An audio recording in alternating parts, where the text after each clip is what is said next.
O senhor olha as geleiras no mundo inteiro, elas estão diminuindo, elas estão se dissolvendo. O senhor não vai me dizer que está ficando mais frio o oceano. Se o gelo está derretendo, é porque está ficando mais quente. Muito bem. Isso é que aparece nesses vídeos, né, que estão aí na internet, que mostram o gelo do Ártico. Rapaz, isso é uma verdadeira... Quer dizer, o efeito físico em si não tem nada a ver com a temperatura do ar. Como É interessante. Num iceberg, porque o gelo é flutuante, no caso do Ártico. Um iceberg, 10% fica fora da água, todo mundo sabe disso. E 90% dentro. Os 90% que estão dentro deslocam o volume que já vai ocupar quando o bloco todo derreter. Assim, quando o bloco de gelo derrete, não há aumento de nível do mar. Você pode fazer o experimento, pegar o copo, encher até a boca, colocar um cubo de gelo, no momento que você colocar, vai derramar um pouco de água, porque ele vai afundar 90% do seu volume, mas depois que ele derreter, não cai nenhuma gota fora. Então, o que acontece? Nós passamos por um período, a partir de 95, 96, em que as correntes marinhas começaram a levar mais água quente para o Ártico. Então, a água quente entra por debaixo da parte submersa e derrete um pouco dessa parte submersa. Devia ser 90%, passa a ser 85%, 80%. O resultado é que a parte submersa não tem condições de sustentar o peso da parte aérea. Aí o gelo colapsa, ele desmorona, pode ver nesses filmes, você vê que ele está desmoronando. Ele não está derretendo, você não vê a água escorrendo. Ele não está derretendo, ele está desmoronando.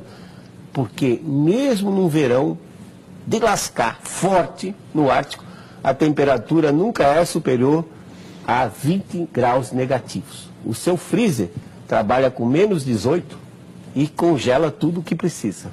Então, não é o ar, não é o aquecimento global que está fazendo aquele gelo desmoronar, e sim durante esse período em que estava levando mais água quente. Agora já está diminuindo.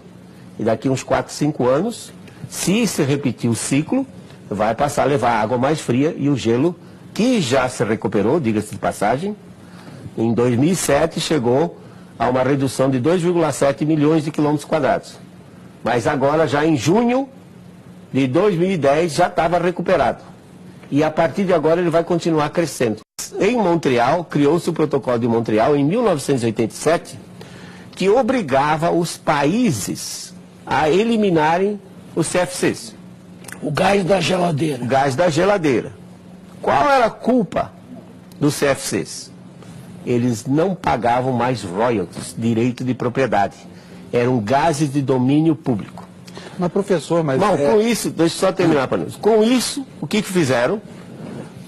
Obrigaram os países a assinar o Protocolo de Montreal. Na época, eu era Fernando Collor, que era o presidente, eu tinha acesso a Fernando Collor, enviei um fax para ele de 5 páginas explicando por que o Brasil não devia entrar nisso. O Brasil precisa de refrigeração a baixo custo. O Brasil acabou assinando. 2 anos depois encontramos com o nosso representante e, pressionado, ele confessou que foi uma exigência do FMI que o Brasil assinasse o Protocolo de Montreal para poder renovar a dívida externa. Qual a preocupação ambiental aí, Teles? Totalmente econômica. Quem saiu ganhando com isso? 5 indústrias que detinham a patente. Mas tinha um discurso ambientalista por detrás, como tem agora. Como tem agora. Mas o objetivo não é ambientalista. O objetivo, respondendo a sua pergunta, é o seguinte: já vimos isso na história antes, como se diz na gíria. Já vi esse filme antes. Quem saiu beneficiado? Os países ricos. Mas, professor, os CFCs não destruíam a camada de ozônio? De jeito nenhum, Panuso. Na realidade... Mas agora, eu não entendo nada disso, eu sou leigo, mas assim, a gente lê todos os dias nos jornais que houve uma recuperação da camada de ozônio. Não houve. A camada de ozônio continua decrescendo, porque para a formação de ozônio, você precisa de raios ultravioletas que vêm do Sol. E quando o Sol está ativo, como estava muito no início da década de 60, ele produz mais ultravioleta e a camada de ozônio fica mais espessa. A partir de lá, o Sol começou a entrar em declínio. Está chegando agora no mínimo, como eu disse, de 100 anos, e produzindo menos ultravioleta, e a camada de ozônio continua diminuindo, e os CFCs foram eliminados. Quem foi que ganhou com isso? Basta dizer, a DuPont, que tem sede no Canadá, mas produz aqui no Brasil, faturava no mundo 2,5 bilhões de dólares com os CFCs. Com os substitutos passou a faturar 30 bilhões de dólares. Quer dizer, nós pagávamos $1,70 pelo CFC e estamos pagando 35 dólares pelo substituto. Perfeito. Os indicadores climáticos, particularmente o Sol, que é a nossa principal fonte de energia, está entrando num mínimo de atividade que ocorre a cada 100 anos. Cada 100 anos o Sol entra no mínimo de atividade e permanece durante 22, 24 anos produzindo menos energia. Produzindo menos energia, ele vai contribuir para um resfriamento global. E ao mesmo tempo, hoje a comunidade científica dispõe de mais de 3.200 boias à deriva nesses oceanos. E essas boias estão nos dizendo que nos últimos 8 anos os oceanos estão perdendo calor, os oceanos estão se esfriando, que é o outro grande controlador do clima global. Então, o Sol entrando num declínio de atividade e os oceanos perdendo calor, significa que para esses próximos 20, 22 anos, nós vamos mergulhar num resfriamento global, Dmitry. Agora, não é aquela idade do gelo, né, e que a temperatura vai cair 10, 12 graus, não. Vai ser um resfriamento pequeno, mas nós vamos perceber isso nos invernos rigorosos. O resfriamento é muito pior. Então, se nós traz é uma má notícia, não é uma boa notícia. Infelizmente é má notícia.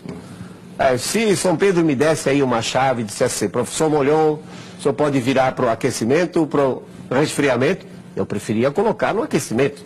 Porque a história mostra, nesses últimos 10 mil anos, que toda vez que aqueceu, Teles, as civilizações floresceram. Egípcios, babilônios, assírios, depois o Império Romano, foi com um período quente. Mais recentemente, os vikings, 800 depois de Cristo a 1200 depois de Cristo, saíram da Escandinávia e colonizaram a Groenlândia, amigo. A Groenlândia, chamado Groenlândia, significa terra verde. E hoje é um bloco de gelo. Por que é chamado terra verde? Porque os vikings encontraram vegetação e praticaram agricultura não muito tempo atrás, há 1000 anos atrás. Resfriando é muito ruim para a humanidade. Vamos pegar um exemplo nosso aqui, para não ir bem longe, nosso. Houve um resfriamento global semelhante a esse que nós estamos esperando que aconteça até o ano 2030, 2032, entre 1947 e 1976. Foi muito ruim para o Brasil. Basta dizer para você que a frequência de geadas foi tão grande que erradicou o cultivo do café no oeste do Paraná. Acabou com o cultivo do café no Paraná. Por outro lado, teve um resultado bastante interessante. Uma redistribuição demográfica. Porque aí os gaúchos, os catarinenses, os paranaenses pegaram o seu dinheirinho das terras que venderam lá e foram para o centro-oeste, Mato Grosso, Tocantins, e transformaram o centro-oeste hoje no maior produtor de grão do mundo. Tem o efeito negativo, mas felizmente para nós no Brasil, literalmente nós temos para onde correr.